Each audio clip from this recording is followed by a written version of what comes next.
Hello student, welcome my YouTube channel wifi success classes. तो आज की क्लास में आपको कराएंगे अनसॉल्व 2020 कोड है जिसका 347 WA HM का अनसॉल्व पेपर है। आपके पास अनसॉल्व पेपर किसी भी राइटर का हो, बस आपको कोड 347 WA खोल कर रखना है और हल करना है क्वेश्चन नंबर 4 को।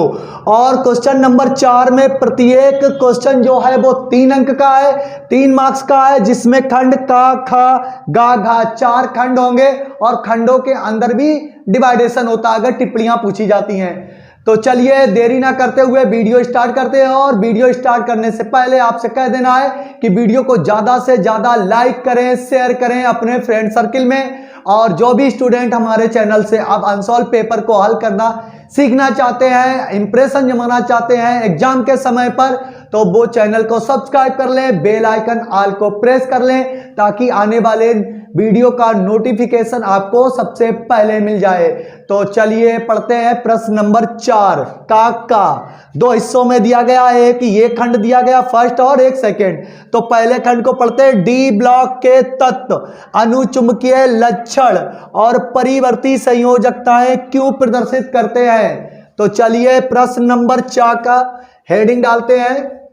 यहां पर लिखते हैं प्रश्न 4 और उसके आगे लिखेंगे का और फर्स्ट लिखेंगे नंबर 1 हेडिंग डालेंगे अनुचुंबकीय गुण।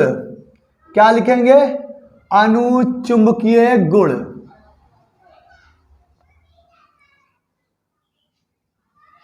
क्या लिखा है? डी ब्लॉक के तत्व अनुचुंबकीय लक्षण और परिवर्ती संयोजकता क्यों प्रकट करते हैं। और दूसरा क्वेश्चन इसी में सम्मिलित है। लेंथेनाइट संकुचन को कारण सहित स्पष्ट कीजिए। आपको कारण भी बताना होगा कि लेंथेनाइट संकुचन क्या होता है।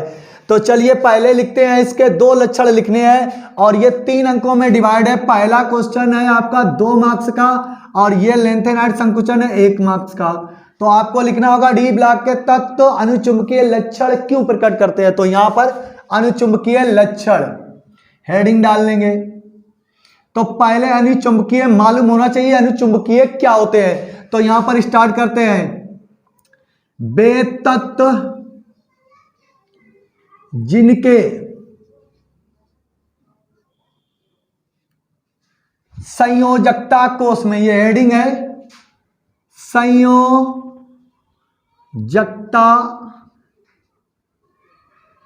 कोष में अयुग्मित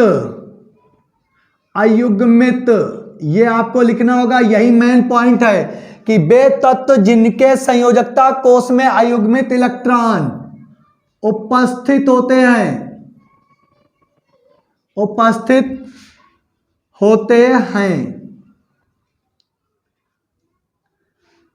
अनुचुंबकीय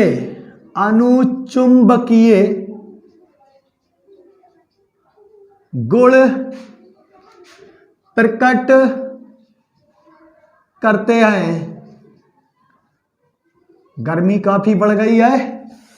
तो वे तत्व जिनके संयोजकता कोष में अयुग्मित इलेक्ट्रॉन उपस्थित होते हैं अनुचुंबकीय गुण प्रकट करते हैं। अब लिखते हैं डी ब्लॉक को इंडिकेट करके कि डी ब्लॉक के तत्व ऐसा क्यों करते हैं। तो चलिए पहले हमने बता दिया वे तत्व जिनके संयोजकता कोष यानी कि जो बंध बनाने वाली कक्षाएं होती हैं वो संयोजकता कोष कहलाते हैं, में अयुग्मित इलेक्ट्रॉन उपस्थित होते हैं अनुचुंबकीय गुण प्रकट करते हैं। तो लिखेंगे डी ब्लॉक के तत्वों का सामान्य इलेक्ट्रॉनिक, ये आपको ऐसा ही लिखना होगा, इलेक्ट्रॉनिक विन्यास n-1 और d की पावर यानी d में 1 से लेकर 10 तक इलेक्ट्रॉन जाएंगे। d क्या लिखा है? विन्यास n-d, यह संयोजकता कोष का इलेक्ट्रॉनिक विन्यास होता है n-1 d की पावर 1 से लेकर 10 तक, 1 से लेकर 10 तक यहां इलेक्ट्रॉन भरे होता है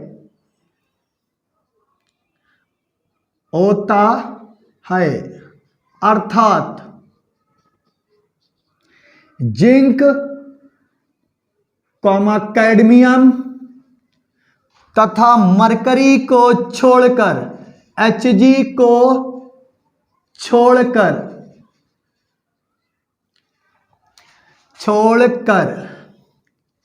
डी ब्लॉक के सभी तत्वों में अयुग्मित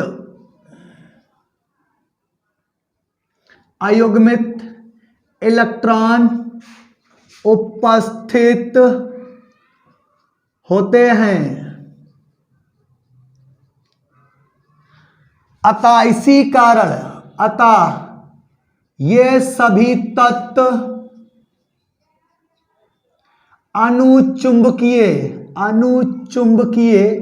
यानी कि जो चुंबकीय क्षेत्र में आकर्षित होने लगे, अनुचुंबकीय गुण प्रकट करते हैं। आप पढ़ लीजिए, आप बहुत आसान शब्दों में हमने आपके सामने लिख दिया है। सबसे पहले तो बताना होगा कि अनुचुंबकत्व गुण क्या होता है। तो लिखा है वे तत्व जिनके संयोजकता कोष में अयुग्मित इलेक्ट्रॉन उपस्थित होते हैं अनुचुंबकीय गुण प्रकट करते हैं। डी ब्लॉक के तत्वों का सामान्य इलेक्ट्रॉनिक विन्यास n-1 d⁻10 होता है, अर्थात जिंक कैडमियम मरकरी को छोड़कर, क्योंकि ये डी कक्षाओं को पूरा कर देते हैं। जिंक कैडमियम मरकरी को छोड़कर डी ब्लॉक के सभी तत्वों में अयुग्मित इलेक्ट्रॉन उपस्थित होते हैं, अतः ये सभी तत्व अनुचुंबकीय गुण प्रकट करते हैं। यानी चुंबकीय क्षेत्र में इन पदार्थों को लटकाने पर ये दुर्बल बल रेखाओं द्वारा आकर्षित होते हैं, प्रतिकर्षित होते हैं, तो प्रतिचुंबकीय गुण कहलाता है। तो यहां पर क्या लिखा है, ये सभी तत्व, यहां पर लिखना होगा ये, अतः ये अनुचुंबकीय, ये सभी अनुचुंबकीय, यहां पर सभी कर लीजिए। और तत्वों में सभी का मतलब हो जाता है तत्व और आयन, चाहे वो तत्व हो, बस अनुचुंबकीय गुण तब प्रकट करेंगे जब अयुग्मित इलेक्ट्रॉन उपस्थित होंगे। तो इसको नोट कर लें, ये आपका 1 नंबर का सॉल्व हो गया। उसके बाद में आपको सॉल्व करना है क्या, परिवर्ती संयोजकता क्यों प्रकट करते हैं। तो इसको रब कर देते हैं, अब इसको नोट कर लें और हम इसको रब करते हैं। परिवर्ती संयोजकता हेडिंग डालना है।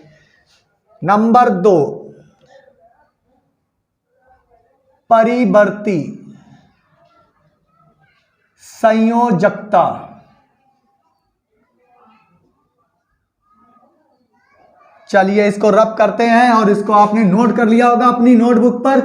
अब इसको रब करके लिखते हैं परिवर्ती संयोजकता दूसरे नंबर के लिए। देखिए कभी कभी बहुत आसानी से आपको अंक हासिल हो जाएंगे और कभी कभी आपको पूरे माइंड से लिखना पड़ेगा अंकों के लिए। तो परिवर्ती संयोजकता लिखेंगे डी ब्लॉक, क्या लिखेंगे, यहां से डी ब्लॉक की बात है तो डी ब्लॉक के तत्व,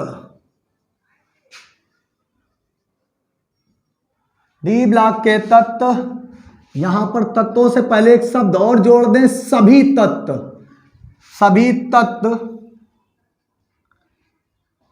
परिवर्ती संयोजकता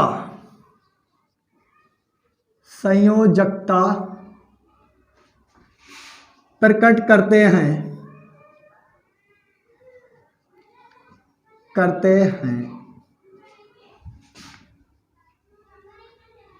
क्योंकि इन तत्वों के संयोजकता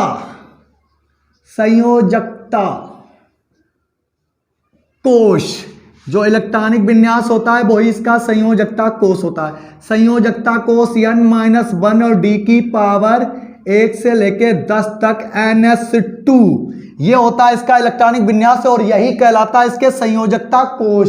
संयोजकता कोश में अलग अलग यानी के अलग अलग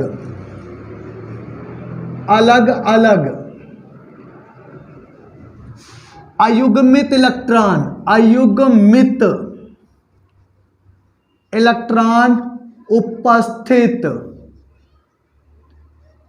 होते हैं, अर्थात ये तत्व, अर्थात की जगह पे आप अतः लिखें तो ज्यादा बेहतर हो जाएगा, बस शब्दों को आप बनाना सीख जाए। अतः ये तत्व परिवर्ती संयोजकता, संयोजकता प्रकट करते हैं,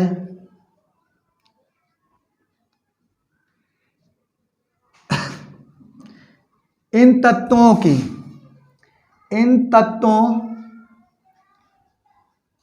की सामान्य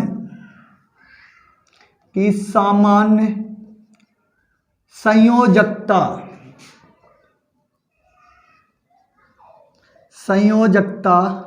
प्लस 2 होती है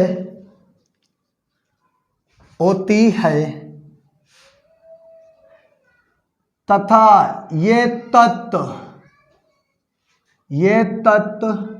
+2 से +7 तक संयोजकता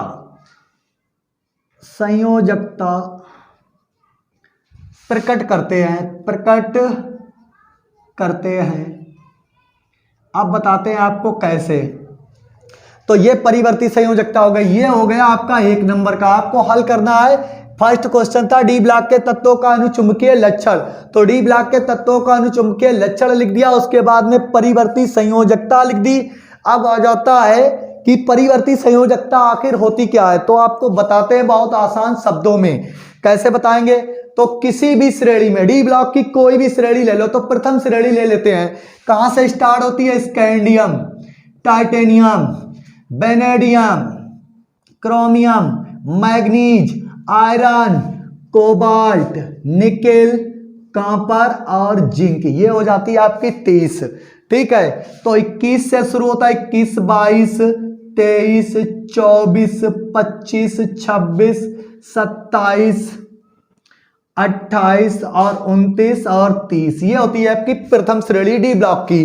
तो स्कैंडियम में 21 इलेक्ट्रॉन होते हैं, तो इसमें इसकी बाहरी कक्षा में +2 और एक होता है डी ऑर्बिटल में, 2 होते हैं एनएस में यानी कि बाहरी कक्षा में, और एक इलेक्ट्रॉन होता है डी ऑर्बिटल में, तो उसको जोड़ लिया जाता है, तो 2 और 3 प्रकट करते हैं। ऐसे ही टाइटेनियम में होता है कितनी, 2 होते हैं बाहरी कक्षा में एनएस में और 2 इसमें होते हैं, तो एक बार 2 एक जोड़ते हैं तो 3 और एक और इसका जोड़ लेते हैं तो 4, ऐसे ही बढ़ते हैं। तो मैग्नीज में आ जाती है +7, फिर आयरन में +6 तक जाती है, फिर कोबाल्ट में +5 तक, निकिल में +4 तक, और कॉपर में +1 और +2 तक जाती है, और जिंक में केवल 2 होती है। तो ये इनकी बदली हुई संयोजकता ही परिवर्ती संयोजकता कहलाती है।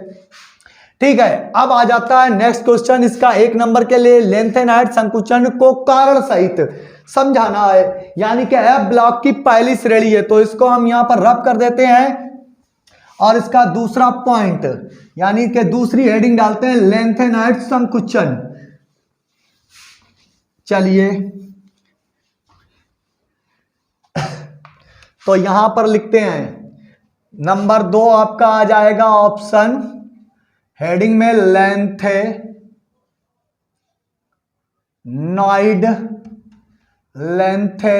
पूरा लिखना है, लेंथेनॉइड संकुचन।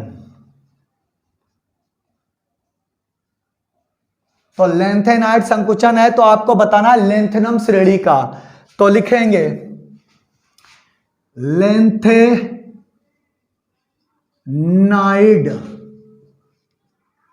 श्रेणी में लैंथनम 57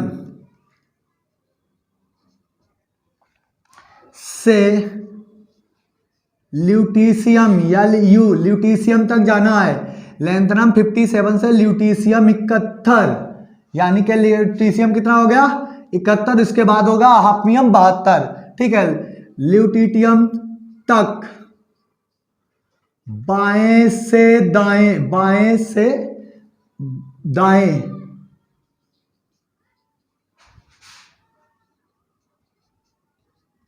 जाने पर क्या करेंगे, श्रेणी इधर से इधर है और आपको हम बता देते हैं यहां पर आपका लैंथनम 57 है। फिलहाल ये सीरियम 58 से शुरू होती है, लेकिन लैंथेनाइड तत्व हैं ये लैंथनम और हाफनियम के बीच से निकाले गए हैं। और यहां पर होता है ल्यूटीशियम, इसका होता है 71। तो लॉरेंशियम होता है आपका लास्ट वाली में, तो ल्यूटीशियम तक, सीरियम से ल्यूटीशियम तक जाने पर, और यहां पर अगर लैंथनम से ल्यूटीशियम तक जाने पर परमाणु क्रमांक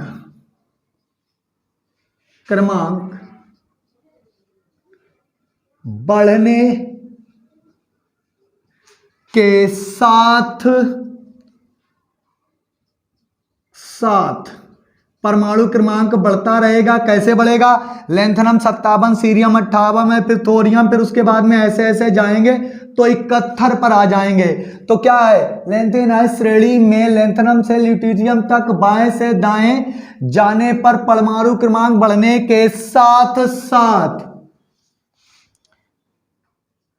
परमाणु त्रिज्याएं, परमाणु और आयनिक त्रिज्याएं दोनों लिख लो, आयनिक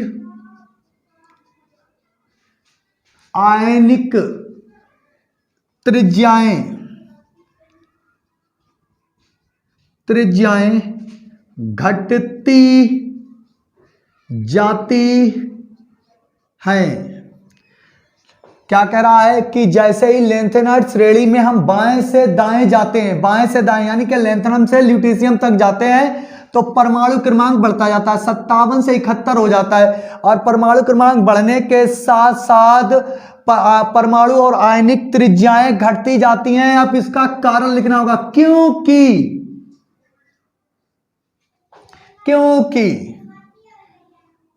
परमाणु, अब इसका कारण पूछा है, कारण सहित बताइए, तो यहां पर यही कारण है, क्योंकि परमाणु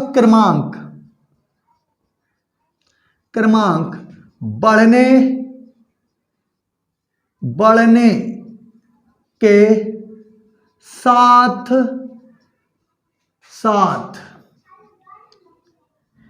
इलेक्ट्रॉनों का नाभिक से आकर्षण बढ़ जाता है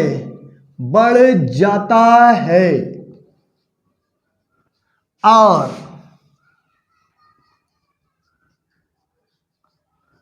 परमाण्विक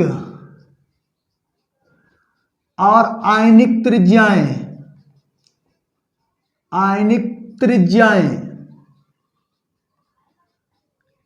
घटती जाती हैं।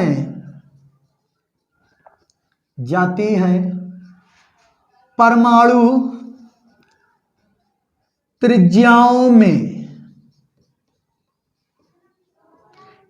यह कमी लैंथनम के कारण उत्पन्न होती है, अर्थात लैंथेनाइड संकुचन कहलाता है। लैंथेनाइड संकुचन कहलाता है। पढ़ लीजिए, कितनी बेहतरीन लाइनें लिखी हुई हैं कि लैंथेनाइड श्रेणी में लैंथनम से ल्यूटीशियम तक बाएं से दाएं जाने पर परमाणु क्रमांक बढ़ने के साथ साथ परमाणु और आयनिक त्रिज्याएं घटती जाती हैं, क्योंकि कारण परमाणु क्रमांक बढ़ने के साथ साथ इलेक्ट्रॉनों का नाभिक से आकर्षण बढ़ जाता है और परमाणविक व आयनिक त्रिज्याएं घटती जाती हैं। परमाणु त्रिज्याओं में यह कमी लेंथेनम के कारण यानी कि लेंथेनम के कारण उत्पन्न होती है, अर्थात लेंथेनाइट संकुचन कहलाता है। लीजिए, इतना आपको 3 नंबर में लिखना था। कभी कभी कुछ ज्यादा भाषा में लिखना होगा, लेकिन ये लाइनें आपको इंप्रेशन दिलाएंगी। अगर आप ऐसा लिखेंगे तो ये लाइनें आपको इंप्रेशन दिलाएंगी और आपको नंबर 1 भी आपका इस कंडीशन में नंबर बिल्कुल भी कम नहीं हो सकता है, क्योंकि नंबर उसी कंडीशन में कम होते हैं जब आप कम शब्दों में बात को बताते हैं। वो पूछ रहा है आपसे कारण सहित बताइए। अगर आप अपनी नोटबुक पर इसे लिखें तो ज्यादा से ज्यादा 2 मिनट लगेंगे, आप इस लाइन को लिख सकते हैं। देखिए, हम बोर्ड पर आपको बोल बोल कर लिखा रहे हैं। उस समय क्या होगा, आप एग्जाम में लिखने पर होंगे, किसी को समझाने के लिए तो नहीं लिखेंगे। आप अपना एग्जाम कर रहे होंगे, आस पड़ोस को समझाने के लिए नहीं लिख रहे होंगे। तो याद रखें, जितना अच्छा लिखेंगे उतने ही अच्छे नंबर पाएंगे। ऐसी लाइनों का इफेक्ट नेक्स्ट क्वेश्चन पर पड़ता है। तो चलिए इसको रब करते हैं और नेक्स्ट क्वेश्चन हल करते हैं। क्वेश्चन नंबर 4 का खा। अब खा स्टार्ट करेंगे। तो उसने बताया है कि बेंजीन सल्फोनिक अम्ल, इसको रब करिए और जब तक वीडियो को लाइक कर दे ज्यादा से ज्यादा। इतने अच्छे शब्दों में आपको लिख लिख कर बता रहे हैं, तो कम से कम इतनी गर्मी है, कितनी भी आप सुरक्षा रखें फिर भी गर्मी लगती रहती है। तो यहां पर क्या लिखा है, बेंजीन सल्फोनिक अम्ल से एनिलीन बनाने की का रासायनिक समीकरण देते हुए एनिलीन की कार्बिलमीन और डाइएजोटीकरण अपक्रिया को रासायनिक समीकरण लिखे। 3 समीकरण लिखने हैं। तो पहला एनिलीन बनाना है, तो बेंजीन सल्फोनिक अम्ल का आप ऐसे लिखें, एक बेंजीन होगी और इसके किसी हिस्से पर HSO3 लगा होगा। बेंजीन सल्फोनिक अम्ल है ये क्या है, बेंजीन सल्फोनिक अम्ल। इससे आपको बनाना है एनिलीन, यानी कि ये होती है एनिलीन जिसके टॉप ऑर्डर पर लगा होता है NH3 और इस पर 2 होते हैं, ये है एनिलीन। क्या डाला जाए और क्या निकाला जाए कि आपकी एनिलीन प्राप्त हो जाए? तो आप अमोनिया की अपक्रिया करा दें NH3 की और इसके साथ गर्म कर दें, तो ये हाइड्रोजन क्लोराइड H2SO3 यानी कि सल्फ्यूरस अम्ल। क्या है ये, सल्फ्यूरस अम्ल आपका पृथक हो जाएगा, सल्फ्यूरस अम्ल पृथक हो जाएगा और टॉप ऑर्डर पर लग जाएगी बेंजीन और इसको जिंक क्लोराइड की उपस्थिति में गर्म कर दे या ऐसे ही लिख दे। क्या हो गया, बेंजीन सल्फोनिक अम्ल को अमोनिया के साथ गर्म करने पर एनिलीन प्राप्त होती है, सल्फ्यूरस अम्ल पृथक हो जाता है। आगे बता रहा है एनिलीन बनाने की विधि हो गई है, रासायनिक समीकरण देते हुए एनिलीन की कार्बिलमीन अपक्रिया बतानी है। तो आपको बताना है एनिलीन को आप ऐसे भी लिख सकते हैं C6H5NH2 और कार्बिलमीन अपक्रिया होती है क्लोरोफॉर्म, किसके साथ, क्लोरोफॉर्म और पोटेशियम हाइड्रोक्साइड के साथ अगर आप गर्म कर देते हैं तो फेनिल आइसोसाइनाइड परीक्षण भी यही कहलाता है। ये एनिलीन है, ये क्या है, एनिलीन। इसको बेंजीन में नहीं लिखा है और ये किसके साथ गर्म किया जाएगा, क्लोरोफॉर्म के साथ आप गर्म करेंगे और ये पोटेशियम हाइड्रोक्साइड। तो आप देखिए कितने, 2 हाइड्रोजन यहां और एक यहां, 3 और यहां 3 क्लोराइड तोड़ने के लिए हमें KCl में 3 का गुणा करना होगा। इसको KCl बनाने के लिए KOH को 3 का गुणा कर दिया, 3 का मल्टीपल किया तो 3KCl सबसे पहले बाहर हुए, 3KCl हो गया। उसके बाद में अब 3 का मल्टीपल करने से 3 ऑक्सीजन ये हो गए, 3 हाइड्रोजन ये, तो 2 हाइड्रोजन ये और 2 तीसरा ये, 3 और 3 यहाँ है 6 और 6 हाइड्रोजन 3 ऑक्सीजन को तोड़कर बना सकते हैं प्लस 3H2O बन गया। अब बचा क्या आपके पास, आपके पास बची है C6H5N, क्योंकि हाइड्रोजन 2 ये और एक ये निकल गया और 3 ये भी निकल गए और एक बचा है C आपके पास, तो ये आपका बन जाता है C6H5N और ये बची हुई केवल C, क्योंकि ये हट गया, ये हट गया, ये सभी हट गया, C बचा हुआ, ये C यहीं पर जुड़ जाता है, तो ये बन जाता है फेनिल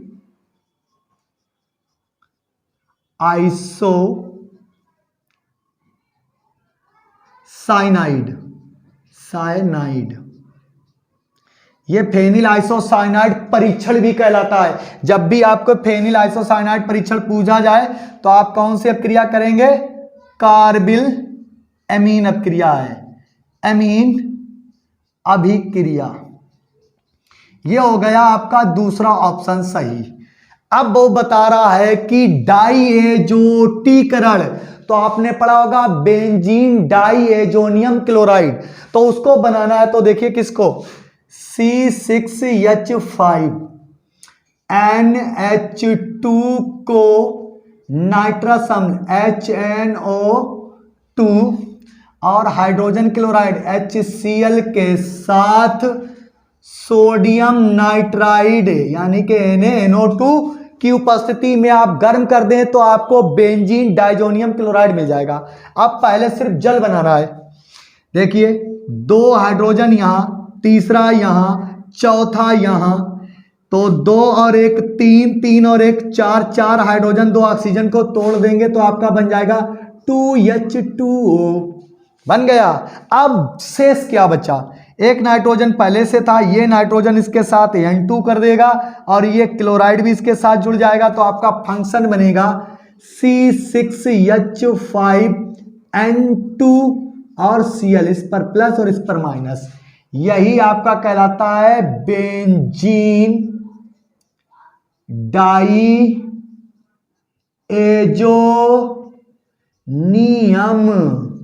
बेंजीन डाईएजोनियम।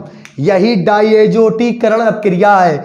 एनिलीन से नाइट्रस अम्ल, ये क्या है आपका एनिलीन, और इसकी अभिक्रिया कराई नाइट्रस अम्ल और हाइड्रोजन क्लोराइड, किसके साथ? Hydrogen chloride. एनिलीन को नाइट्रस अम्ल, हाइड्रोजन क्लोराइड और सोडियम नाइट्राइड की प्रेजेंस में जब गर्म करते हैं तो जल अपघटन के पश्चात जो कंपाउंड बनता है C6H5N2, देखो नाइट्रोजन यहां पर एक है और एक ये मिलकर 2 हो जाते हैं और एक Cl, तो बेंजीन डाइजोनियम क्लोराइड कहलाता है। ये अभिक्रिया बेंजीन डाइएजोटीकरण कहलाती है। अब आ जाता है नेक्स्ट क्वेश्चन, संघनन बहुलक, और बहुलक आपके चैप्टर से हटा दिया गया है, तो इस क्वेश्चन को आपको रब करना है। इसको हमने रब कर दिया है और वीडियो को ज्यादा से ज्यादा लाइक करते रहें। इतनी मेहनत से आपको बता रहे हैं बड़ा ही आसान शब्दों में। तो यहां पर क्या लिखा है? क्वेश्चन नंबर गा को आपसे पूछ रहा है संघनन बहुलक क्या है। संघनन बहुलक द्वारा बैकेलाइट बनाइए, तो बैकेलाइट फिनोल को फॉर्मल्डिहाइड के साथ गर्म कर देते हैं तो बैकेलाइट बनता है। पॉलिएस्टर में क्या होता है? एडिपिक अम्ल को गर्म कर देते हैं हम, किसके साथ में? एडिपिक अम्ल को गर्म कर देते हैं एथिल ग्लाइकोल के साथ में, तो ये होता है देखिए C6H4, ये COOH ये है, इसको हम गर्म कर दें एथिल ग्लाइकोल तो OH plus OH CH2 single bond CH2OH, इसको अगर हम गर्म कर दें तो जल अपघटन हो जाए, इसका क्या निकल जाए? HO लिखिए, तो ये जल अपघटन के पश्चात जो भी बनता है COO, तो हम इसको ऐसे लिखते हैं, देखिए सिंगल बॉन्ड O, ठीक है, यहां पर सिंगल डबल बॉन्ड O और ये बेंजीन लगी हुई है C6H4 और C डबल बॉन्ड O और यहां पर O C2H5 CH2 single bond CH2 single bond O को ऐसे निकाल देते हैं और इस प्रकार से लिखते हैं, तो ये आपका बन जाता है क्या? पॉलिएस्टर। और बैकेलाइट तो आपने बनाया होगा फिनोल को एस्टर के साथ, है नहीं तो इसको पढ़ना भी नहीं है। चलो इसको हम खत्म कर देते हैं। अगला क्वेश्चन भी आपके सिलेबस में नहीं है इस बार, जो कोविड-19 में माइनस किया गया, लेकिन इसको इसलिए बता देते हैं पीड़ाहारी, पता नहीं भविष्य में कौन कौन स्टूडेंट हमारा डॉक्टर बन जाए, ठीक है, आगे बुढ़ापे में काम आएगा हमारे, जब हम जयीफ हो जाएंगे तो आप काम आएंगे। पीड़ाहारी यानी कि जो हमें दर्द निवारक टेबलेट दिए जाते हैं वो। प्रशांतक यानी कि हमारा जब माइंड खराब हो और हमें अजीब सी उलझन सवार हो तो उसे प्रशांतक कहते हैं, जिससे बॉडी रिलैक्स हो जाती है। फिर उसके बाद कहता है पूर्तिरोधी एंटीसेप्टिक, ये आखिर क्या है? तो पीड़ाहारी वे पदार्थ जो बॉडी से पेन को हटा देते हैं, किल कर देते हैं, वो पीड़ाहारी होते हैं। इसके लिए सबसे पहले आपको हम देते हैं पैरासीटामोल टेबलेट,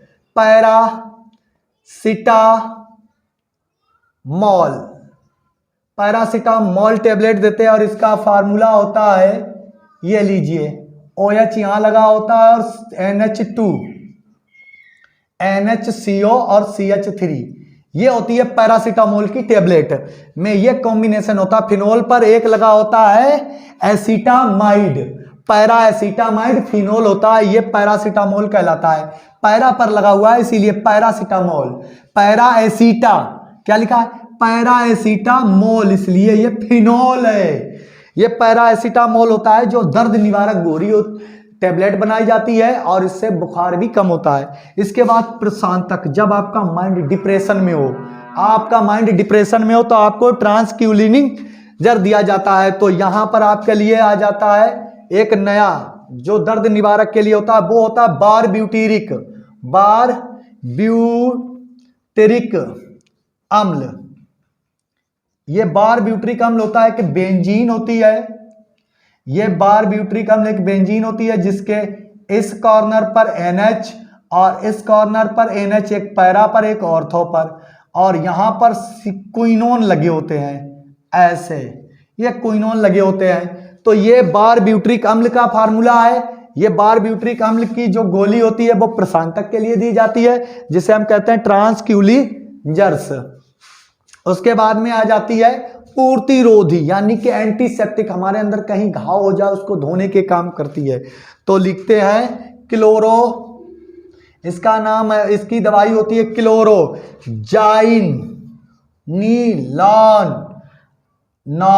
जाइनिनॉल, ये होती है। इसमें क्या होता है कि जाइलिन बनाते हैं, जब दो मेथिलीन ग्रुप लगे होते हैं एक बेंजीन पर तो ये जाइलिन हो जाती है, ये जाइलिन हो गई। और नॉल की आवाज दे रहा है तो एक OH होगा, उससे पहले क्या लगा है Cl, तो ये क्लोरोन जाइनिनॉल होती है। इसकी टेबलेट खाने पर क्या होता है कि जहां कहीं पर घाव होता है वो बंद हो जाता है। तो चलिए, ये तो क्वेश्चन नंबर 4 सॉल्व हो गया। अब लेकर आते हैं प्रश्न नंबर 5 को। तो चलिए अब स्टार्ट करते हैं प्रश्न नंबर 5, और प्रत्येक अंक है 4 अंक का, जिसमें खंड दिए गए होंगे का, खा, गा, घा, चारों खंड आपको करने हैं। अब यहां पर जो खंड आपके सिलेबस में सम्मिलित नहीं है उसको हटा देंगे। तो पहला प्रश्न है का, प्रथम कोटि की अभिक्रिया के 4 प्रमुख अभिलक्षण लिखिए। और क्वेश्चन आगे भी दिया गया है, एक प्रथम कोटि की अभिक्रिया का अर्ध आयुकाल 60 मिनट है, कितने समय में अभिक्रिया का 90% भाग पूर्ण होगा। तो चलिए स्टार्ट करते हैं। तो प्रश्न नंबर आपको लिखना कैसे है, प्रश्न 5 का इस तरीके से लिखेंगे, उसके बाद में लिखेंगे उत्तर, और उत्तर लिखने के बाद में आप लिखेंगे पहले प्रथम कोटि की अभिक्रिया के लक्षण। चलिए, ये आपकी हेडिंग बन जाती है कि आपको अभिलक्षण बताने हैं, तो ये हेडिंग बन गई। और पहला लक्षण लिखेंगे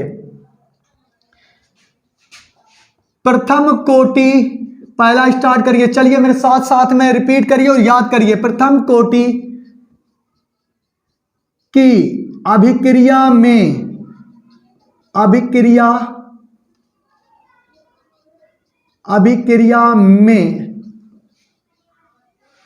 सांद्रता X, यानी सांद्रता X 10 ग्राम, 5 ग्राम, 6 ग्राम जो भी बढ़ानी है, X बढ़ाने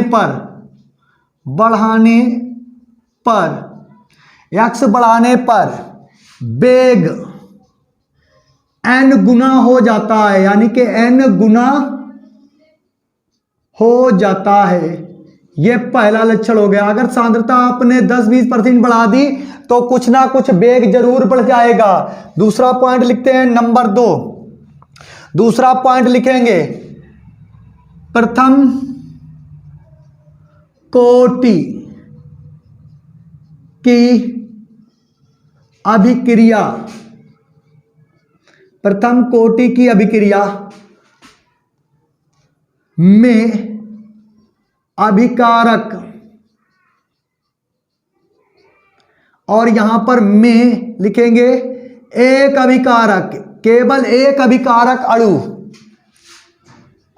अभिकारक अणु की सांद्रता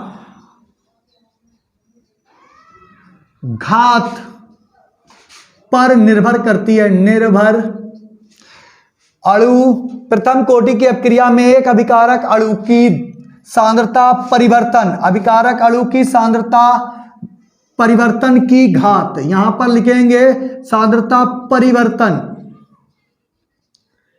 की घात पर निर्भर करती है। निर्भर करती है तो क्या होगा, आपकी दर हो जाएगी R बराबर K इंटू ए अभिकारक अणु। मान लिया है कि ए अभिकारक अणु है और इसकी घात 1 होगी। जैसे ए अभिक्रिया इसकी सांद्रता में P प्रोडक्ट बन रहा है और इसकी सांद्रता बदल रही है, तो अभिकारक अणु क्या होगा, ए, तो इसकी 1 सांद्रता हो गई। तीसरा पॉइंट आपको लिखना होगा,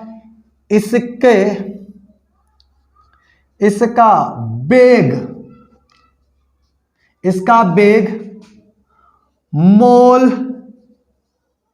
वेग, इसके वेग की इकाई, इसके वेग की इकाई यानी मात्रक, जिसे हम बोलते हैं मात्रक। तो इसका मात्रक होगा, यहां पर हम आपके सामने लिख देते हैं, मोल प्रति लीटर इनवर्स, या तो लीटर इनवर्स कर दें या प्रति लीटर लिखें, और सेकेंड इनवर्स होता है। और इसका वेग स्थिरांक, इसके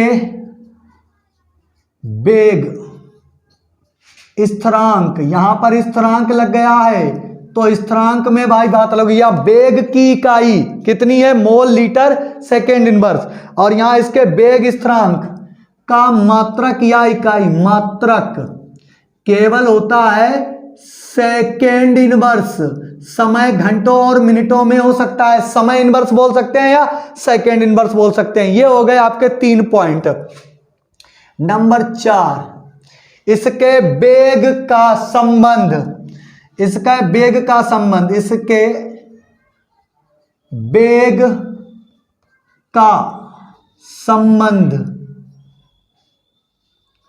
निम्न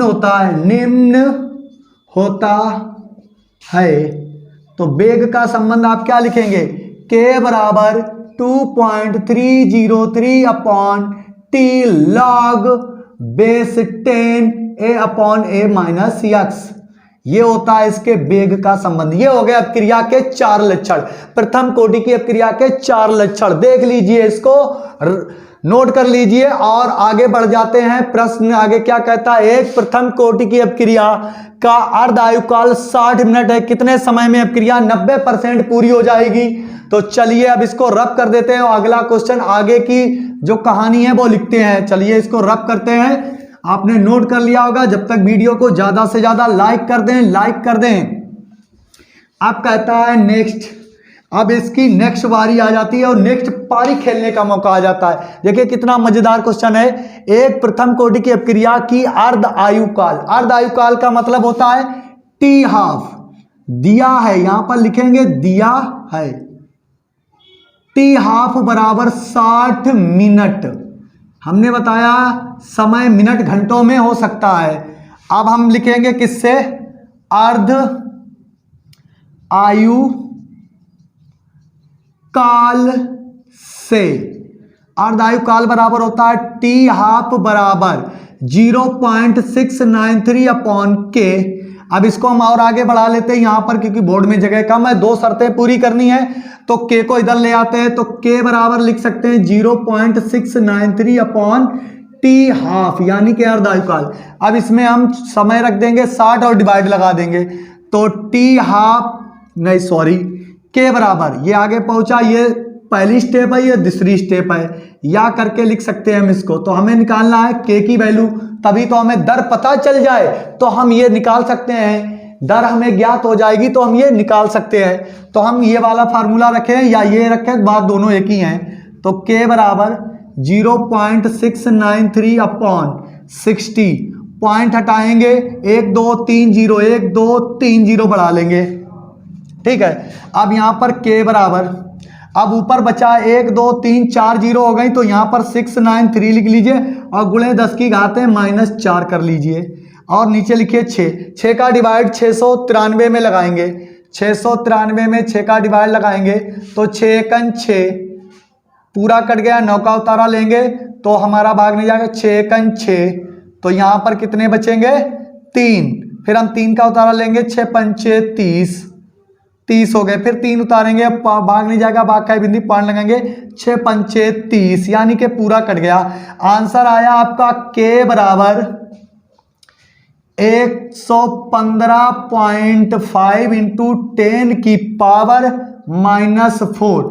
अगर हम 4 अंकों बाद अगर ये पॉइंट खत्म, ये घाते खत्म करना चाहेंगे तो या करके हम लिख सकते हैं k बराबर 4 अंक बाद पॉइंट ले जाना है, 4 घातें लगी हुई हैं 1 2 3, यानी कि हम लिखेंगे 0.0 पॉइंट यहाँ लगाएंगे 115, यानी कि 100 इतना लिख देंगे। देखिए 1 2 3 4 अंक बाद पॉइंट आ गया, तो यहाँ पर कितने, यहाँ पर था तो 1 2 3 4 अंक बाद पॉइंट आ गया, तो ये लिख गया और घातें खत्म हो गई। इसका मतलब हो गया ये क्या हो गया, मिनट इनवर्स हो गया। अब इसके आगे हम लगाते हैं दूसरी शर्त, कह रहा है क्रिया का 90%, ये हमें वेग स्थिरांक पता चल गया। वेग स्थिरांक कितना है, वेग पता चल गया, अब वो कह रहा कितने समय में अब क्रिया का 90% पूर्ण हो जाएगा, तो हम क्रम से लिखते हैं। वेग हमें पता हो गया, हम वेग को यहां लिख देते हैं, कितना हमें मालूम हो गया, इतना नोट कर लें आप, पहले इतना नोट कर लेंगे, यहां से स्टार्ट करेंगे, इतना नोट कर लेंगे, और k की वैल्यू हम यहां लिखे देते हैं 0.0115 मिनट इनवर्स, और बाकी सबको रब कर देते हैं क्योंकि क्रम से लगाना है, आगे वाली शर्त को पूरी करनी है तो क्रम से इसको रब करते हैं यहां से। चलिए इसको रब कर देते हैं, आपने नोट कर लिया होगा। अब स्टार्ट करते हैं। देखिए क्या कह रहा है, 90% भाग पूर्ण होने में, हम मान लें, माना कोई क्रिया ए है और प्रोडक्ट बना रही है, क्या बना रही, प्रोडक्ट, यहां पर लिख दें प्रोडक्ट, ऐसे ही लिखेंगे तभी आपको मार्क्स A to Z, यानी कि पूरे 9, अगर 90 का करेंगे तो 90, 100 का कर देंगे तो पूरा 100, पूरा 70% यानी 70 नंबर का पेपर कर देंगे, आपको 70 में से 70 कोई देने से रोक नहीं सकता है।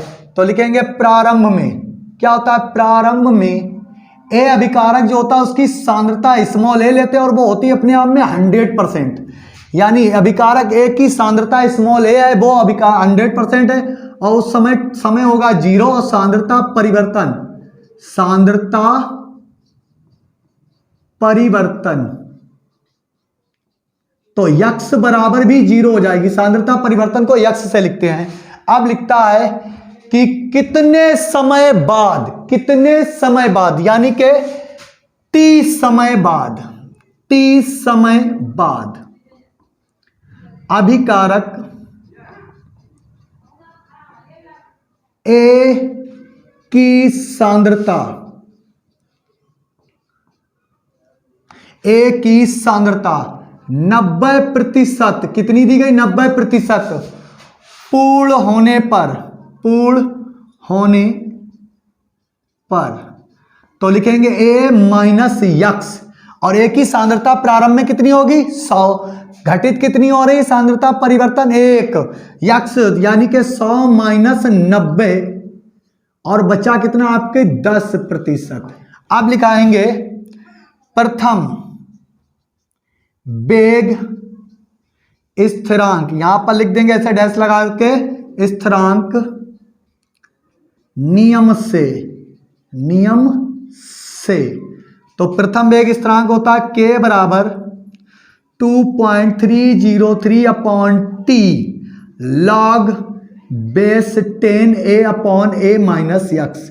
आपको सब कुछ दिया गया है, t को इधर ले आए तो t बराबर 2.303 अपॉन और k यहां लिख दें लॉग बेस 10, a की वैल्यू कितनी है 100% और a माइनस एक्स की कितनी है 10%। तो अभी एक बार k की वैल्यू रखिए, k की वैल्यू आपने पहले ज्ञात की, कितनी है 2.303 अपॉन 0.0155 और लॉग 10 बचा, यहां पर लॉग बेस 0 से 0 काट देंगे, लॉग 10 बचा। और चूंकि यहां पर लिखे देते हैं, चूंकि लॉग बेस 10 और 10 बराबर होता है 1, इसकी वैल्यू हो जाती है 1। तो t बराबर, पॉइंट से पॉइंट हटाएंगे, यहां कितने अंक हैं 1 2 3 4 5 और यहां कितने अंक हैं 1 2 3, तो 2 जीरो बढ़ा देंगे, ठीक है। और log 10 की वैल्यू हो जाती है 1, तो कितना बचा 230300 और नीचे बचेगा आपका 1055 और इंटू 1, और 1 से कोई लेना देना नहीं है। log 10 की वैल्यू आप जान गए, अब इधर हल कर देते हैं। t बराबर आपको निकालना है, यानी कि कितना हो जाएगा t बराबर 230300 अपॉन 1155। तो आप देखते हैं 1155 का भाग लगाएंगे 2300 में, तो 1155, तो 11 का 2 बार, तो लिखेंगे 2 पंचे 10 की 0, यहां से स्टार्ट करेंगे 2 पंचे 10 की 0, 2 पंचे 10 1 11, 2 एकन 2 और 1 3, 2 एकन 2 और 1 3, 2 एकन 2, तो यहां पर हो जाएगा 23,010। तो इतना तो जा नहीं सकता, तो हम यहां पर लगभग लगाएंगे एक बार भाग, तो लिख देंगे 1155। लगा लीजिए कितना, 13 में से 5 गए 8, यहां से हासिल लिया था तो यहां 9 में से 5 गए 4, अब यहां पर बचा 2 में से 1 गया 1, इसको काट देते हैं और 1 का उतारा ले लेते हैं, तो 9 बार भाग देते हैं, तो 9 पना 45 की 5, देख लेते हैं यहां पर एक और बचेगा, तो 1 जीरो उतार ली, 9 बार भाग देते हैं, तो 9 पना 45 की 5 हासिल लगे 4, 9 पना 45 और 4 49 हो जाएंगे, 49 हासिल फिर 4 आ जाएंगे, 9 एकम 9 और 4 13 हासिल 1, 9 एकम 9 और 1 10 हो जाएगा, तो घटाएंगे यहां पर बचेगा 5 और यहां पर घटाएंगे तो कितना बचेगा 18 में से, यानी कि 17 में से 9 गए 6, 17 में से 9 गए 8 बचेंगे, यहां पर बचा है 3, 3 में से 3 गया 0, 1 बचा और 1 कट गया, फिर जो दोबारा हम उतारा लेंगे 0 का, तो कितनी बार भाग चला जाएगा, लगभग हमारा 1 बार 9 बार और भाग चला जाएगा, जिसकी वैल्यू होगी कितनी 395, यानी कि 199 मिनट। आप अपने अनसॉल्व पेपर में देखें 199 मिनट ही आंसर दिया गया है, तो टी बराबर 199 मिनट लगेंगे, मिनट इतना समय लगेगा। इस प्रकार से आपको इस क्वेश्चन को हल करना है। ये हल हो गया जब आपको मिलेंगे 4 अंक, और बहुत जल्दी हमने आपको समझाया इसलिए देर लगा, अगर आप लगाएंगे तो ये 2 या 3 मिनट में पूरा क्वेश्चन, 5 मिनट ज्यादा से ज्यादा 5 मिनट में ही हल हो जाएगा। तो चलिए इसको नोट कर लीजिए और हम इसको रब करते हैं ऊपर से, और प्रश्न नंबर अगले पर आते हैं। क्या है प्रश्न नंबर, उसको पढ़िए, आपके सामने है बोर्ड पर, इसको रब करते हैं। आपने देख लिया होगा, इसको हम रब करते हैं। और प्रश्न नंबर 5 का खा, प्रश्न 5 और खा, ये देखते हैं ये आपके सिलेबस में शामिल है, बिल्कुल नहीं शामिल है, क्योंकि कांपर के 2 अयस्क तत्वों का निष्कर्षण एवं सिद्धांत यानी 6वां चैप्टर आपके सिलेबस से हटा दिया गया है। कह रहा कांपर के 2 अयस्क लिखिए। कांपर के 2 अयस्क क्या है, CuFeS2 यानी कि कांपर पायराइट, और Cu2S यानी कि ये कॉपर पायराइड होगा, एक जिंक पायराइड, ZnS लिख दो, जिंक पायराइड, 2 हो गया। अब वो कह रहा है निष्कर्षित करने के लिए प्रयुक्त प्रज्वलन भट्टी का उपयोग कीजिए, यानी कि आपको बात्या भट्टी बनानी होगी और उसकी रासायनिक अभिक्रिया देनी होगी, लेकिन ये आपके सिलेबस में शामिल नहीं है, इसको हम माइनस कर देते हैं। अब आ जाता है question number ligand. Question number गा लिगेंड क्या होते हैं, एक दंती एवं द्विदंती लिगेंड की परिभाषा एवं उदाहरण दीजिए। निम्नलिखित यौगिकों का IUPAC नाम लिखिए। तो चलिए हम इसको रफ कर देते हैं और लिखते हैं सबसे पहले प्रश्न नंबर 5 का गा। प्रश्न नंबर 5 का गा क्या है, लिगेंड क्या है। तो सबसे पहले लिखते हैं हेडिंग बनाकर लिगेंड। लिगेंड लिखेंगे बे दाता अथवा दाता परमाणु अथवा समूह। यहां पर दाता परमाणु या अथवा समूह लिखेंगे, दाता परमाणु अथवा समूह जो अपने इलेक्ट्रॉन को दान, इलेक्ट्रॉन को धातु आयन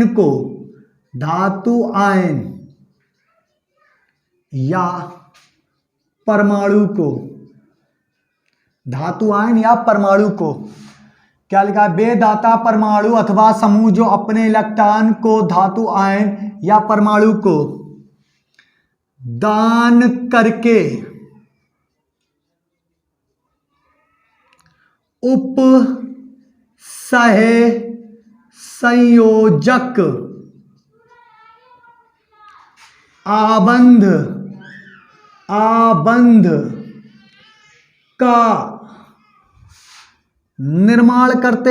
निर्माण करते हैं, लिगेंड कहलाते हैं। लिगेंड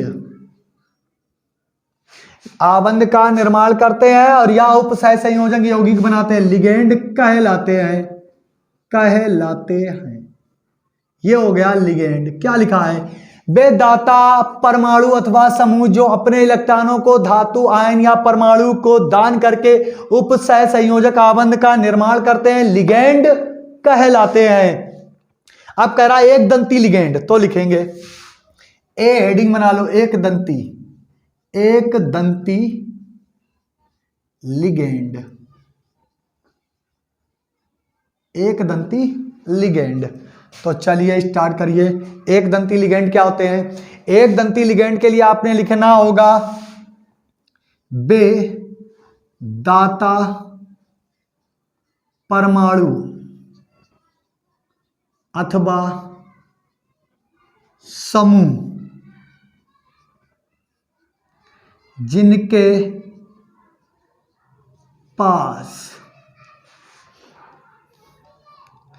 या लिखेंगे जो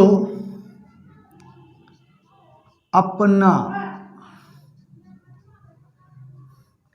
एक इलेक्ट्रॉन युग्म का दान करके केंद्रीय धातु आयन या परमाणु, देखिए आयन भी हो सकता है, परमाणु, जरूरी नहीं कि केंद्रीय धातु जो हो वो आयन ही हो, परमाणु से उपसह संयोजक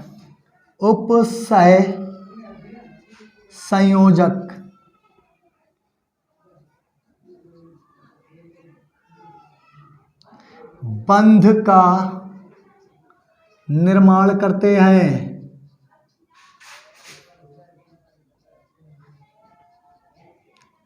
एक दंती लिगेंड कहलाते हैं, एक दंती लिगेंड कहलाते हैं। उदाहरण लिखना है तो लिखेंगे जैसे Cn minus, chloride minus, H2O, ये सबके पास एक एक दाता समूह उपस्थित है। नंबर 2, उसके बाद में आपको लिखना है तो लिखना है NH3, ये सभी क्या है, एक दंती, सबके पास देखिए एक ही इलेक्ट्रॉन युग्म दाता परमाणु होता है। क्या लिखेंगे, बेदाता परमाणु अथवा समूह जो अपना इलेक्ट्रॉन युग्म, क्या लिखेंगे, युग्म, एक इलेक्ट्रॉन युग्म, एक लिखना होना चाहिए, एक इलेक्ट्रॉन युग्म, यहां पर लिखा होना चाहिए एक इलेक्ट्रॉन युग्म का दान करके केंद्रीय धातु आयन से उपसय संयोजक बंध का निर्माण करते हैं, एक दंती लिगेंड कहलाते हैं। या इसको ऐसे भी लिख सकते हैं, बेदाता परमाणु अथवा समूह जिन पर एक इलेक्ट्रॉन युग्म उपस्थित होता है, एक इलेक्ट्रॉन युग्म उपस्थित होता है और केंद्रीय धातु आयन को दान करके केंद्रीय धातु आयन से बंध बनाते हैं, एक दंती लिगेंड कहलाते हैं। अगर ये आपको बात नहीं समझ में आ रही है तो अथवा करके, यानी कि दूसरी तरीके, बेदाता परमाणु अथवा समूह जो जिन पर, यहां पर क्या लिखेंगे, अगर ये बात आपको समझ में नहीं आ रही है तो दूसरा तरीका बताते हैं। एग्जाम्पल आपके सामने है, देखिए इसको रब कर दिया हमने यहां पर, बेदाता परमाणु अथवा समूह, दोबारा लिखे देते हैं एक और नई लाइन से और आसान, बेदाता परमाणु अथवा समूह जिन पर एक एकाकी इलेक्ट्रॉन युग्म उपस्थित होता है,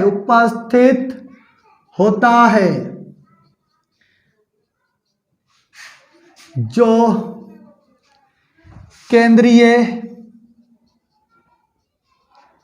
धातु आयन अथवा परमाणु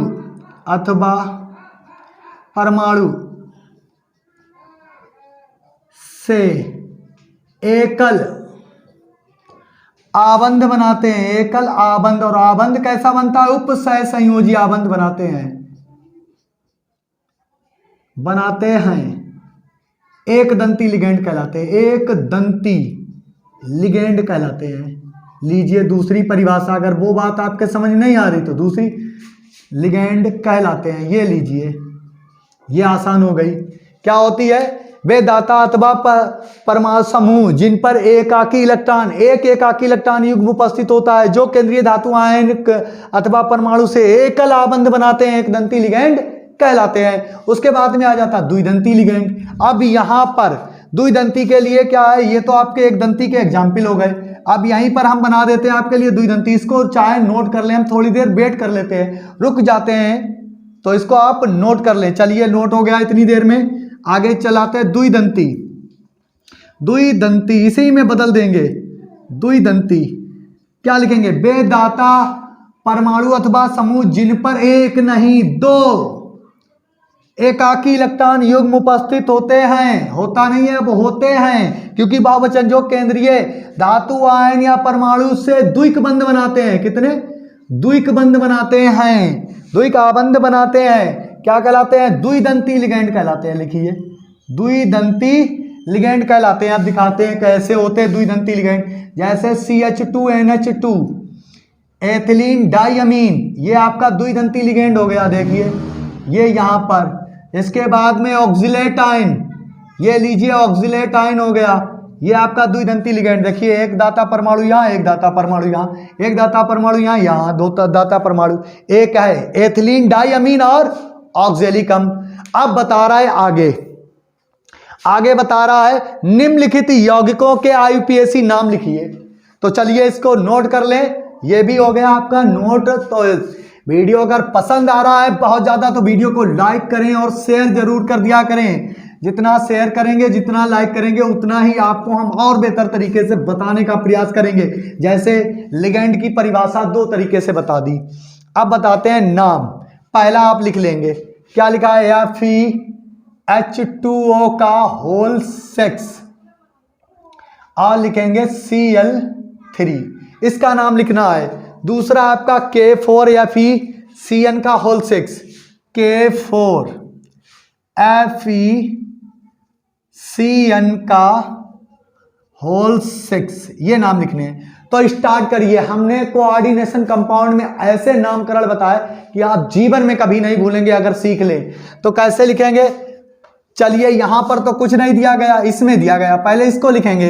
तो यहां कुछ नहीं दिया गया, सीधा हम मंडल में कूद चलते हैं, यानी परिसर में। तो यहां पर दिए गए हैं 6 जल, तो 6 जल को हम लिखेंगे हेक्सा। और क्या चीज है? जल को हम बोलते हैं एक्वा, एक्वा हो गया। हेक्सा एक्वा, अब इस आयरन लिख देंगे, iron, iron, hexa aqua iron. अब देखेंगे इसमें इसकी ऑक्सीकरण संख्या क्या। जल मुक्त अवस्था में होता है 0, तो जल में कितने लिगेंड जल के हैं? 6, तो 6 का मल्टीप्लाई। क्लोरीन प्लस लिखेंगे, क्लोरीन पर -1 होता है और यहाँ 3 क्लोराइड परमाणु। आयरन की यक्स मान लेते हैं, तो पूरे को हल कर लीजिए। तो ये तो 0 हो गया, माइनस का 3 बचा, इस तरफ ले जाएंगे तो प्लस के 3 आ जाएंगे और इसको रोमन भाषा में खड़ा कर देते हैं, ऐसे हो गया। तो हेक्सा एक्वा आयरन, और यहां पर क्या है? क्लोराइड। गिनती नहीं बताते हैं बाहर वालों की। ये लीजिए, ये 1 नंबर का हो गया, हो गया आसान। हमने बताया कोई आपको आसान पड़ेगा तो किसी में थोड़ी मेहनत करनी पड़ेगी। अब हर चीज हलवा तो है नहीं, खा ले, हलवा ही बना रहे हैं आपके लिए, फिर भी आप नहीं खा पाएंगे। हलवा नहीं है लेकिन उसको हलवा बनाने की कोशिश कर रहे हैं जो आसानी से खाओ ना, ज्यादा मेहनत ना पड़े। अगर गर्री हो जाए और कोई फल हो जाए तो वो कठोर हो जाएगा। फल को क्या करो? अपनी मेहनत से कूट पीट के एकदम नरम बना लो। तो क्या हो जाए? Hexa aqua, aqua iron 3rd chloride हो गया। अब इसका नाम लिखेंगे। यहां पर 4 क्लोराइड पोटेशियम लगे हैं तो इसका गिनती नहीं बताते हैं, इसको लिखेंगे पोटेशियम। ये हो गया पोटेशियम, ठीक है, ये पोटेशियम हो गया। और यहां पर गिनती नहीं बताएंगे क्योंकि बाहर जो लिखे होते हैं अगर गिनती बताते तो इसको ट्राइक्लोराइड लिखते, नहीं लिखा। बाहर वालों की गिनती नहीं बताते, अंदर वालों की। तो आगे लिखेंगे, अंदर लिखे हैं हेक्सा। हेक्सा क्या है? Cyano, cyano, hexa cyano.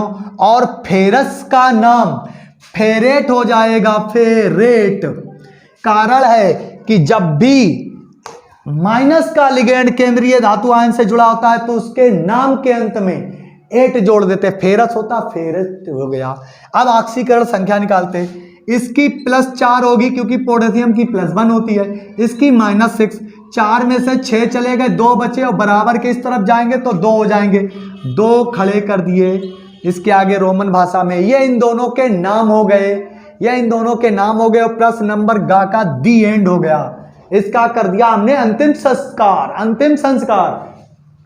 ये आप नोट कर लें। अब उसके बाद में आ जाता है क्वेश्चन नंबर घा। रब करते हैं इसको। क्वेश्चन नंबर 5 का घा। घा लिखेंगे, घा का उत्तर लिखेंगे, कॉपी में ऐसे ही छापना है साफ सुथरा, ठीक है। तो हेलो एल्केन बनाने की 2 सामान्य विधियां। सबसे पहले हेलो एल्केन, ये होता है R सिंगल बॉन्ड X बनाने की विधियां, विधियां। हेलो एल्केन बनाने की विधियों में सबसे पहले हमें 2 विधियां बतानी है। तो पहली विधि मेथेन के क्लोरीनी, यानी के क्लोरीनी, यहां लिख दें क्लोरीनी करण द्वारा करिए मेथेन का क्लोरीनीकरण CH4। और क्लोरीनीकरण करेंगे किसकी उपस्थिति में? सनलाइट। क्या करेंगे? Sunlight, LIGHT, sunlight, Surya Prakash की उपस्थिति में। तो इसका एक हाइड्रोजन मेथेन है तो इसको लिखें ऐसे करके CH3 और H, ये भी मेथेन लिखा है। और इसका क्लोरीन एक तोड़ लेगा तो HCl बन जाएगा और बन जाएगा मेथिल क्लोराइड और HCl बाहर। ये सामान्य विधि हो गई। क्या कर दिया हमने, क्या कर दिया, यहां पर हमने मेथेन का क्लोरीनीकरण कर दिया, तो मेथिल क्लोराइड या क्लोरोमेथेन, या क्या बन गया, क्लोरोमेथेन।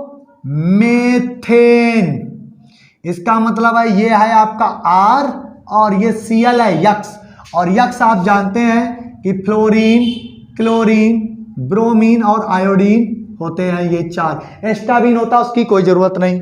दूसरी विधि एल्कोहलों द्वारा, सामान्य विधि में अल्कोहल का सिंबल होता R single bond OH। OH हटाना है, कैसे हटाना है अलग बात है। तो यहां पर R की जगह आप ले लें C2H5 एथिल अल्कोहल, और इसकी अपक्रिया करा दें PCl3 से, और गर्म कर दें किसकी उपस्थिति में, पिरीडीन की उपस्थिति में। क्या लिखेंगे, C6C5H5N की उपस्थिति में आप गर्म कर दें, तो टुकड़ों में तोड़ें, 3 का मल्टीप्लाई करें, 3 एथिल, 3 ये एथिल और 3 क्लोरीन, तो क्या बनेगा 3C2H5Cl, यानी कि क्लोरो एथेन। ये हो गया बनाने की विधि। बच्चा क्या, ये 3 का मल्टीपल तो ऑक्सीजन में भी है, हाइड्रोजन में है, तो क्रम से लिखेंगे H3, एक P को बीच में ले लेंगे और O3, इसका नाम होता ऑर्थोफॉस्फोरस अम्ल। ये बन गया आपका, 2 हो गई विधियां हेलो एल्केन बनाने की। ये आपका हेलो है, एल्केन है, और ये हाइलोजन है। तो हेलो एल्केन बनाने की 2 विधियां हो गई, क्लोरोमेथेन बनाया, क्लोरोएथेन बना दिया। ये अब रब करते हैं। अब वो बता रहा है कि KOH से और AgCN से अपक्रिया दीजिए, तो कोई एक इसको रब करते हैं, अपक्रियाएं दे दें। अपक्रियाओं देने के लिए कुछ नहीं है, तो लिखिए हेलो एल्केन की R सिंगल बॉन्ड X बनाते हैं और KOH से अपक्रिया कराते हैं, और KOH से अपक्रिया कराते हैं तो इसका KX बाहर हो जाता है और R single bond OH alcohol बनता है। एल्किल हैलाइड की अपक्रिया KOH के साथ कराने पर अल्कोहल बनता है। तो पहली अपक्रिया KOH से अपक्रिया, ठीक, तो इसकी R की जगह आप ले लो C2H5 और X की जगह ले लो Br क्योंकि हैलोजन है, और KOH से अपक्रिया करा दो। आपका अगर आप ऊपर वाली लिख देते तब भी आपका चल जाएगा, इतना ही। दोनों तरीके आप लिख सकते हैं। अब यहाँ पर C2H5OH बना, बचा क्या, यहाँ पर KX निकला था, अब यहाँ पर प्लस कर दीजिए KBr, potassium bromide, ethyl alcohol बनता है। क्या लिखेंगे, हेलो एल्केन की अपक्रिया KOH के साथ कराने पर अल्कोहल बनते हैं, अल्कोहल बनते हैं। यहाँ ओरिजिनल नाम है। अब किसके साथ अपक्रिया, नंबर 2 AgCN से अभिक्रिया,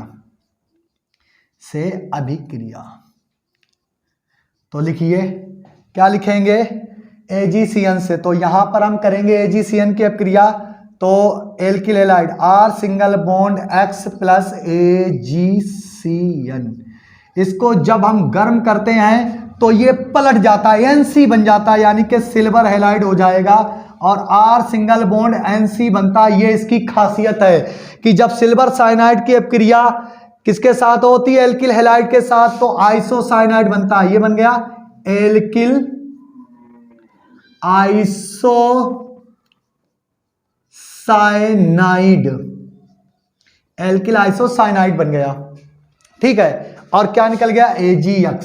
अगर चाहो तो आप ओरिजिनल रूप ले लो। ओरिजिनल रूप लेने के लिए आप क्या करेंगे, ओरिजिनल रूप लेने के लिए आप क्या करेंगे, C2H5 यहां पर ले लीजिए Cl, AgCN से अपक्रिया करा दीजिए, हो गई। तो AgCl बाहर हो जाएगा, साइनाइड आइसोसाइनाइड में बदल जाएगा, C2H5NC यानी कि एथिल आइसोसाइनाइड, और क्या बचेगा AgCl। तो ये आपका हो गया आज का टॉपिक। तो अब मिलते हैं अगले क्वेश्चन के साथ कैसा लगा हमारा वीडियो, या कमेंट बॉक्स में कमेंट करके बताएं कैसा लगा हमारा वीडियो। और वीडियो को ज्यादा से ज्यादा लाइक करें, शेयर करें अपने फ्रेंड सर्किल में। मिलते हैं नेक्स्ट क्वेश्चन के साथ 5 और 7 अगले वीडियो में, और अनसॉल्व पेपर दूसरा सेट बिल्कुल समाप्त हो जाएगा। तो अगले सेट में मिलते हैं क्वेश्चन नंबर 6 और 7 के साथ, और दी एंड कर देंगे इस अनसॉल्व का, और नेक्स्ट अनसॉल्व लेकर आएंगे। कैसा लगा वीडियो हमें कमेंट करके बताएं, वीडियो को ज्यादा से ज्यादा लाइक करें, शेयर करें। मिलते हैं नेक्स्ट वीडियो में, तब तक के लिए बाय बाय।